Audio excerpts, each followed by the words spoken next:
कि खेल के क्षेत्र में राजीव गांधी का ऐसा कोई खास योगदान नहीं था। हमने बहुत ढूंढने की कोशिश की कि खेल के क्षेत्र में राजीव गांधी का असल में क्या योगदान है, तो उनके पास केवल एक ही उपलब्धि थी और वो ये कि जब वर्ष 1982 में दिल्ली में एशियन गेम्स हुए थे, तब राजीव गांधी इन खेलों की तत्कालीन ऑर्गेनाइजिंग कमेटी के सदस्य थे, मेंबर थे उस कमेटी।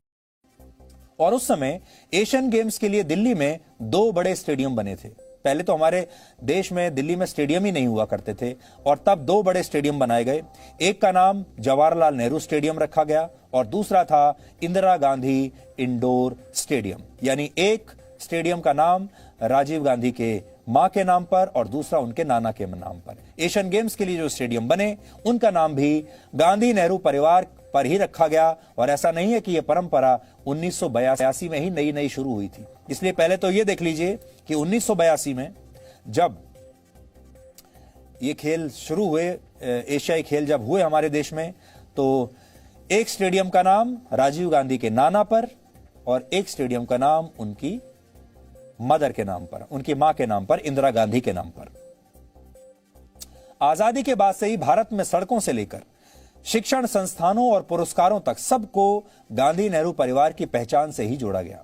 वर्ष 2015 में एक आरटीआई डाली गई और उस आरटीआई के माध्यम से पता चला कि देश भर में ऐसी कुल 64 सरकारी योजनाएं हैं जिनके नाम गांधी नेहरू परिवार पर हैं।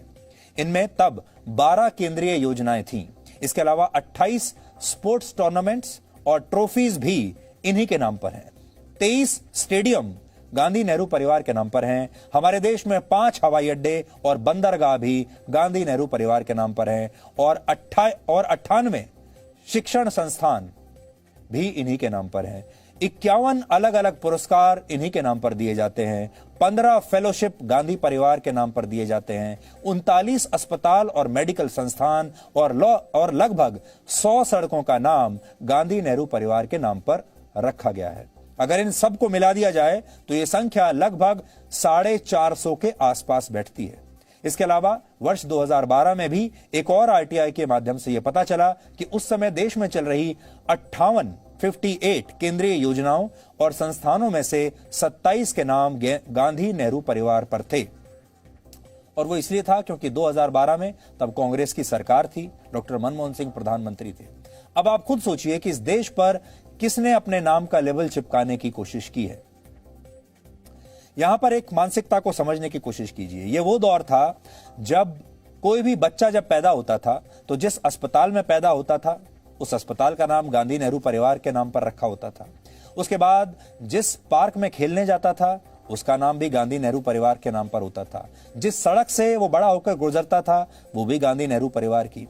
फिर जिस स्कूल में जाता था, जिस कॉलेज में जाता था, वहां पर भी गांधी नेहरू का परिवार का नाम होता था। फिर जो वजीफा या स्कॉलरशिप मिलती थी वो भी गांधी नेहरू परिवार के नाम पर मिलती थी। इसके बाद सरकार से कोई और मदद किसी योजना के तहत अगर मिलनी होती थी वो भी उन्हीं के नाम पर मिलती थी। उसके बाद कोई रोजगार को लेकर नई योजना वो भी उन्हीं के नाम पर मिलती थी। अब इसके बाद जब आप हवाई अड्डे से फ्लाइट लेने जाएंगे वहां पर भी गांधी नेहरू परिवार का नाम देखेंगे।